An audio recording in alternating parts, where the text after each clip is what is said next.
Muy buenos días, hermanos, muy buenos días, bienvenidos a el devocional de la hora de gracia, devocional que hacemos todos los días de lunes a viernes, desde 9 de la mañana a 9:30 hora chilena. Estamos comenzando el devocional de hoy, día lunes, y estamos comenzando también esta semana, una semana importante, semana de fiestas, semana de familia, semana de reencontrarse unos con otros, tener un tiempo especial en torno a la celebración que nos convoca, que es el nacimiento de nuestro Señor y Salvador Jesucristo. Así que muy bienvenidos, gracias por conectarse. La semana pasada tuvimos un problema, yo estuve fuera del país, no pudimos grabar, así que por eso tuvimos esa pausa. Estuve con los hermanos de la iglesia de Argentina, de Rosario, de Buenos Aires. Fue un tiempo siempre bueno, de mucha comunión, de mucho tiempo en la palabra también. Así que por eso mi explicación de por qué no tuvimos devocional la semana pasada. Pero ya estamos de vuelta y seguimos con el tema que comenzamos ya hace 10 días, que es el estudio de la persona de Dios. Esta serie la titulamos El Dios que adoramos. ¿Cómo es el Dios que adoramos? ¿Qué características tiene el Dios que adoramos? ¿Cuál es su carácter y naturaleza? ¿Cómo es Él? ¿Cuál es su esencia? ¿Cómo se manifiestan sus perfecciones? Ese es el propósito de nuestro estudio. Y hoy vamos a comenzar un nuevo tema, una nueva característica, una nueva perfección de nuestro Dios. Acompáñenme a la profecía de Isaías, capítulo 6. Profecía de Isaías, capítulo 6, vamos a leer del verso 1 en adelante. Dice así: En el año que murió el rey Usías, vi yo al Señor sentado sobre un trono alto y sublime, y sus faldas llenaban el templo. Por encima de él había serafines, cada uno tenía 6 alas, con 2 cubrían sus rostros, con 2 cubrían sus pies, y con 2 volaban. Y el uno al otro daba voces diciendo: Santo, Santo, Santo, Jehová de los ejércitos, toda la tierra está llena de su gloria. Y los quiciales de las puertas se estremecieron con la voz del que clamaba, y la casa se llenó de humo.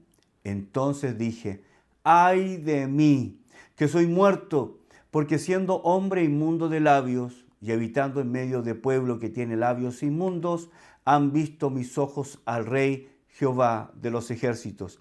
Y voló hacia mí uno de los serafines, teniendo en su mano un carbón encendido tomado del altar con unas tenazas. Y tocando con él sobre mi boca, dijo: He aquí que esto tocó tus labios, y es quitada tu culpa, y limpio tu pecado. Quiero leerles lo que dijo Arthur Pink en su libro Los atributos de Dios. Él dijo: solo Dios es infinita, independiente e inmutablemente santo. Dios es pureza absoluta sin la más mínima sombra de pecado. La santidad es la misma excelencia de la naturaleza divina. Hoy vamos a comenzar nuestro estudio hablando de uno de los atributos esenciales y fundamentales en el ser divino, la santidad. Vamos a hablar de la santidad de Dios. ¿Qué significa que nuestro Dios es un Dios santo? ¿Qué significa hablar de la santidad de Dios? Bueno, eso es lo que vamos a comenzar a ver. En el texto de Isaías, el profeta nos introduce en el entorno, ¿no? En el contexto en que ocurren estos hechos. Isaías tiene una visión, él tiene una percepción, él capta algo, y esto ocurre, como dice el profeta, en el año que murió el rey Usías. El relato del profeta comienza con el momento en que el rey muere, el rey Usías, que de acuerdo al texto bíblico es uno de los reyes importantes en la historia de Israel. El rey Usías murió en el siglo VIII antes de Cristo. Su reinado fue un reinado importante en la historia judía. Puede ser considerado como uno de los buenos reyes que tuvo Judá, el reino del sur. Uno de los pocos buenos, hay que decirlo. Permítanme esa añadidura. Usías llegó al trono cuando tenía 16 años y reinó sobre Jerusalén 52 años. El reinado de Usías duró 5 decenios. Fue un reinado largo, muy largo. Un reinado de 52 años. Nosotros durante un poco más de 52 años hemos tenido 9 mandatarios diferentes. Desde el año 1964 al año 1970, el presidente fue Eduardo Nicanor Frei Montalva. Desde el año 70 al año 73, Salvador Isabelino Allende Gossen. Desde el año 1973, hasta el año 1990, que se considera el gobierno militar, Augusto José Ramón Pinochet Ugarte. Desde el año 90, el año que volvió la democracia a Chile, hasta el año 1994, Patricio Elwin Azócar. Del año 1994 al año 2000, Eduardo Frei Ruiz Tagle. Desde el año 2000 al año 2006, Ricardo Froilán Lagos Escobar. Desde el año 2006 al 2010, Verónica Michelle Bachelet Jeria. Y del año 2010 al año 2014, Miguel Juan Sebastián Piñera Echeñique. Y después del año 2014 hasta el 2018, de nuevo tenemos el segundo gobierno de Verónica Michelle Bachelet Jeria. Y después de eso, del año 2018 hasta el año el fin de su mandato, 4 años después, el segundo gobierno de Sebastián Piñera. Lo que trato de decir es que en ese periodo, 52 años, un solo rey sobre Israel. En cambio, nosotros hemos tenido 10 y con el actual presidente 11. Son bastante años en que el rey Usías reinó. Durante este mismo tiempo en que Chile ha tenido 11 presidentes, durante ese mismo tiempo Judá tuvo uno solo, Usías. Y lo que trato de mostrar es la importancia que tuvo, la trascendencia que tuvo, la omnipresencia que tuvo el rey Usías. Durante la mayor parte del tiempo, Usías fue reconocido como un buen rey. Un rey amado por su pueblo, un rey grande, un buen rey. Inició su mandato, su reinado, honrando a Dios, haciendo lo recto, lo que era mejor, lo que era agradable. Aumentó el poder militar de Israel, cavó cisternas en el desierto y estimuló la expansión de la agricultura. Sus últimos días, la verdad, son tristes. Cayó en el orgullo, intentó ministrar como sacerdote. Y esto, hermanos, es algo que explícitamente estaba prohibido por Dios. Un rey tenía que abocarse, un rey tenía que estar ocupado. Su más principal e importante ocupación era el reino. Ministrar a Dios estaba a cargo de los sacerdotes, pero él intentó ministrar como sacerdote sin tener la autorización divina de hacerlo. Esta temeraria acción provocó que él se llenara de lepra. En 2 Crónicas 26-21 dice: así el rey Usías fue leproso hasta el día de su muerte y habitó leproso en una casa apartada, por lo cual fue excluido de la casa de Jehová. Y Jotam, su hijo, tuvo cargo de la casa real, gobernando al pueblo de la tierra.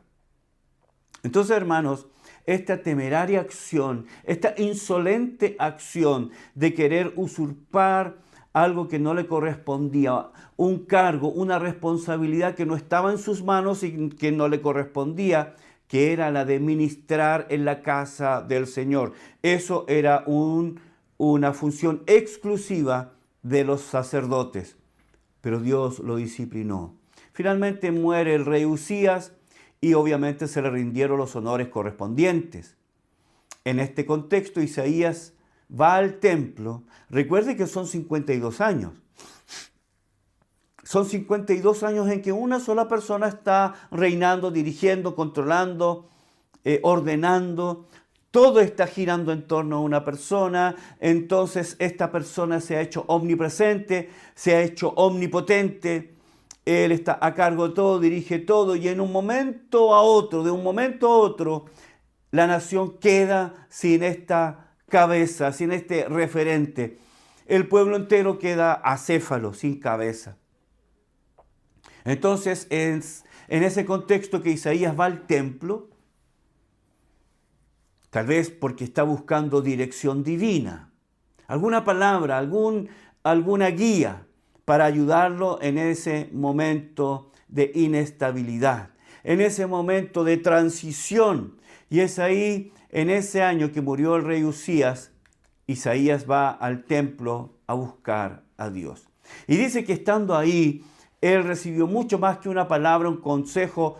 Él tuvo una visión. Él vio al Señor sentado en un trono y dice, alto y sublime, y sus faldas llenaban el templo. Por encima de él había serafines, seres espirituales. Cada uno tenía 6 alas, con 2 cubrían sus rostros, con 2 cubrían sus pies y con 2 volaban. Y el uno al otro daba voces diciendo, Santo, Santo, Santo, Jehová de los ejércitos, toda la tierra está llena de su gloria. Isaías conocía al rey Uzías. Él sabía quién él era. Con toda seguridad, él había visto muchas veces la pompa del rey Uzías. Y como ya dije, su reinado le proporcionaba de alguna manera estabilidad, pero de un momento a otro, un reinado de más de 50 años se cae. Por esa razón, por la muerte de Uzías, es que tal vez Isaías se siente inestable, con desazón. Hay preocupación en el corazón del profeta. Cuando alguien está guiando los destinos de una nación, cuando alguien está dirigiendo los destinos de una nación y está tirando hacia adelante, está empujando, hay crecimiento, hay paz, hay estabilidad gracias a su influencia, pero si ese presidente, si ese rey es quitado de en medio, eso provoca un colapso. El 22 de noviembre del año 1963, el presidente John F. Kennedy fue asesinado. Esto dejó a los ciudadanos de los Estados Unidos, a un país completo, en shock. Nadie podía creerlo. Por minutos la muerte de su líder fue un shock del que nadie quería dar razón. Fue un golpe, produjo una sensación de inestabilidad en la nación. La gente se miraba en las calles, la gente buscaba para oír la radio, la gente buscaba para ver la televisión y confirmar esa noticia que estaba de boca en boca. Han asesinado al presidente. Esto, hermanos, provocó en la nación toda una inestabilidad increíble. Cuando Isaías va al templo, él va a buscar dirección, guía, consuelo tal vez, pero recibe mucho más que eso. El profeta recibe una visión de la sala del trono. El profeta recibe una visión del lugar donde Dios reina, el centro neurálgico del universo, desde donde Dios sostiene, mantiene, dirige y empuja todo lo que acontece en este universo. El profeta dice, vi yo al Señor sentado. La palabra Señor es la palabra Adonai. Es un nombre propio que es solo usado por Dios. Significa Señor, amo, dueño, gobernador, soberano. Y dice que estaba en un trono alto. La palabra quiere decir exaltado. Alguien que está por sobre el nivel. La idea es que Él está por encima de todos.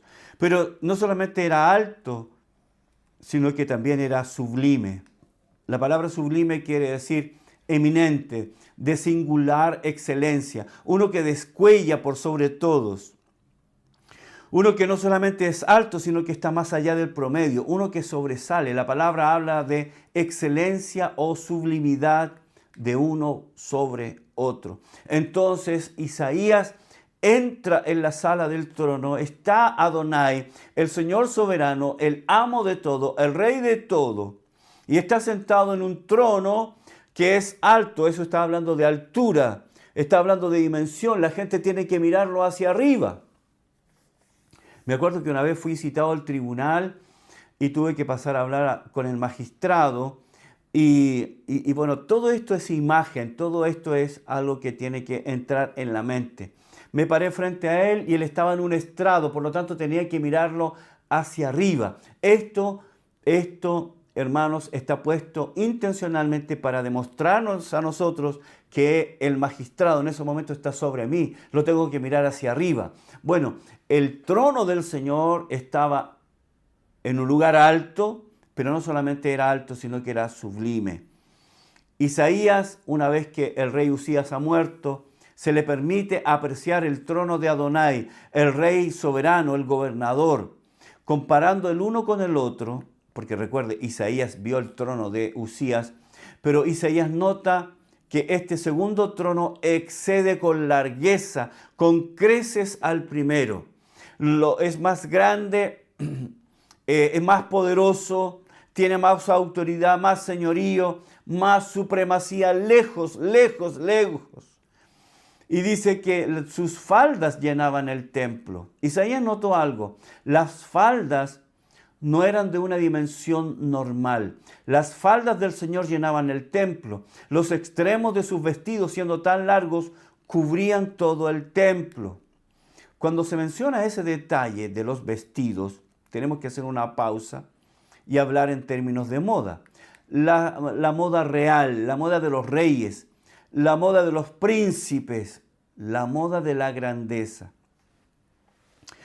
Respecto de eso, el 29 de julio del año 1981, en la Catedral de St. Paul, en Londres, Diana Spencer, más conocida después como Lady Di, contrajo matrimonio con Carlos de Inglaterra, príncipe de Gales y heredero al trono.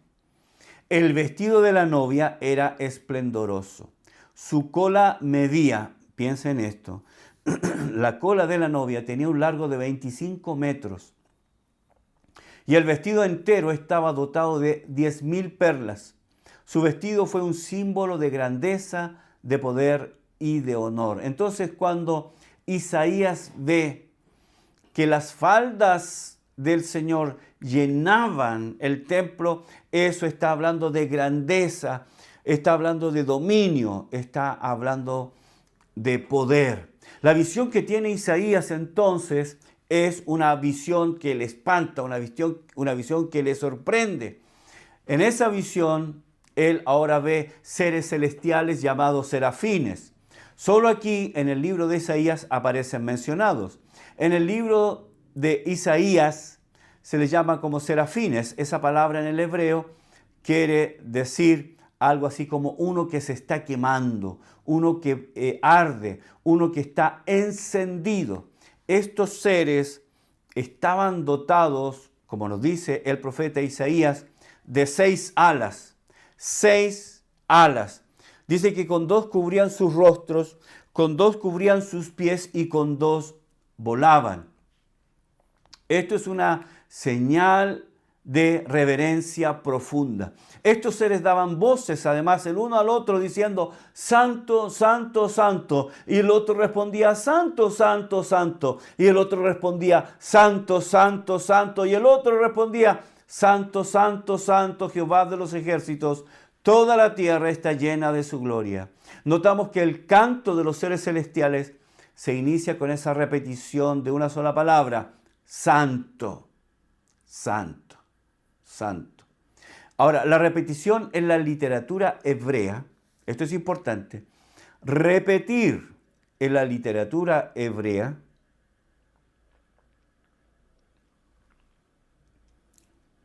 es usado con el propósito de resaltar algo, hacer un énfasis.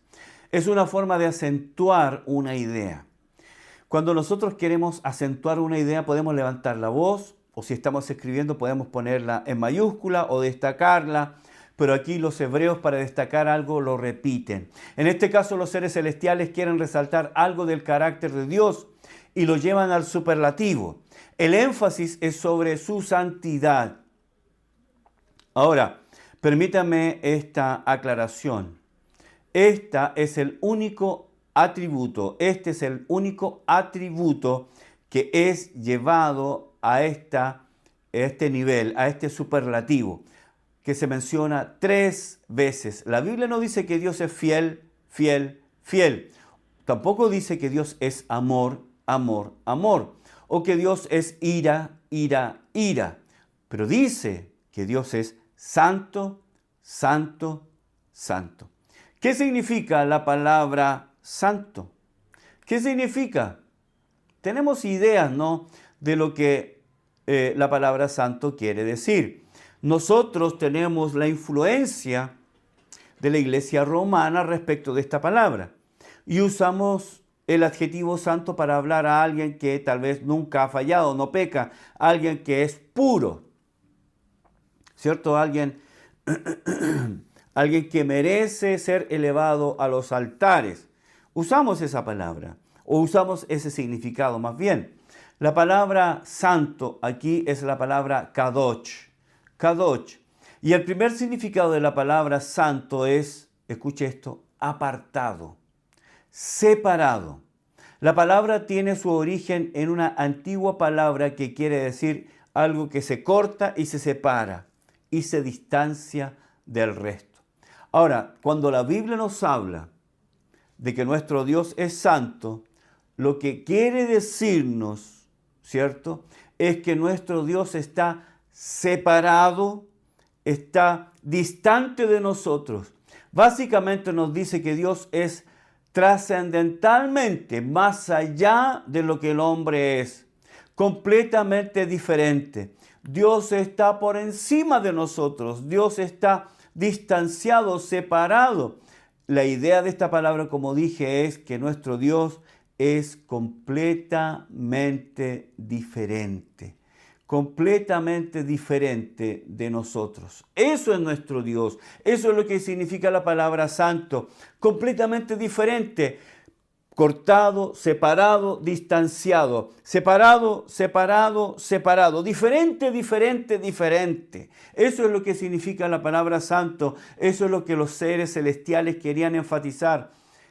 El sentido de separación, de diferencia, de distanciamiento, de que nuestro Dios es trascendentalmente diferente de nosotros, está muy por encima de nosotros. Muchas gracias por acompañarme en el devocional de hoy. Muchas gracias también por sus saludos.